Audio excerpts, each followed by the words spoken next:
For generations, San Francisco's Union Square was the retail epicenter of the Bay Area. However, the pandemic, changes in shopping habits, and work from home left a huge number of storefronts empty. There are, however, now signs of some progress. ABC 7 News Building a Better Bay Area reporter Leanne Melendez talked to the person who knows Union Square best about what we can expect. Leanne? Yeah, you know, when we were working on this story, we didn't want to talk to the mayor or city officials. What we wanted to do was talk to the people who are boots on the ground. Now, when you walk the streets, it's really hard to imagine it ever coming back to what it was. But it turns out that a large number of leases have been signed, and Union Square now appears to be on the road to recovery. In a city where a strong global brand is there to enhance a storefront, there is one name which stands out over and over again. I don't know Kazuka Morgan. Never heard of it. Kazuka Morgan? My name is Kazuko Morgan, Cushman & Wakefield Executive Vice Chairman. So your name is everywhere around here. That must be a heavy burden on you.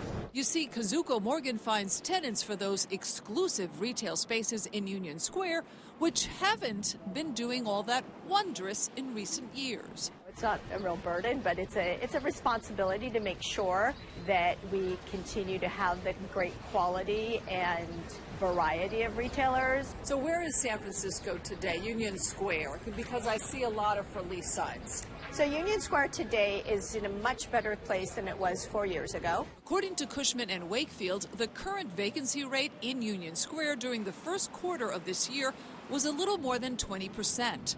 But Morgan told us spaces are being leased or in negotiation, even though the signs have not been taken down. Why not then put just leased, like, you know, just sold this house? This market tends to be a lot more understated. Tenants don't like to announce until they're ready. You cannot control the permit process. You know, there's delays. So behind this for lease sign, there may already be a tenant waiting to move in. Case in point, the new Nintendo store will be housed at this location, which still has a for lease sign. But keep in mind that at the peak in 2016, the vacancy rate around Union Square was only 3%. So they say, the streets are paved in gold here in San Francisco. I hear people say, wow, London is thriving, New York is back, and San Francisco not so much. So what's it gonna take? I think there's a combination of things. Number one is the negativity of the press. And it's definitely not what you see today. I can't tell you how many people come and tour and visit. All on us. No, but I'm saying they come and visit. They're like, San Francisco's great. What's everybody talking about? Other industries like tourism are expected to eventually bring business back to this location. The convention business, right, this was a down year, but in the coming years, that'll increase as well. And then I think most importantly is our office workers. People are not going to come back. They've told me that. Do you work from home at all? No, I do not. Neither do I. Yes. So, I mean, how are we going to change that mindset? I think it comes from the top down. Even some city workers are still working from home a few days a week, despite Mayor London Breed insisting that they come back in person 5 days a week. We're 4 days a week, so I agree with you. The city has to lead by example, and we've had that conversation with a lot of our big companies that we represent here. Shifting from Union Square to the financial district, we find that the vacancy rate for commercial space in the area is 30%. Mark McGranahan of Avison Young, a commercial real estate company, is a firm believer that residential housing downtown will help turn things around.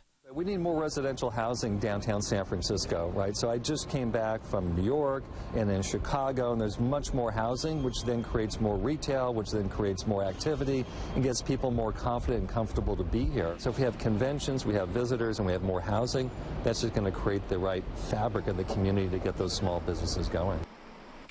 Now back to retail. Gone are the days when many department stores needed those huge spaces.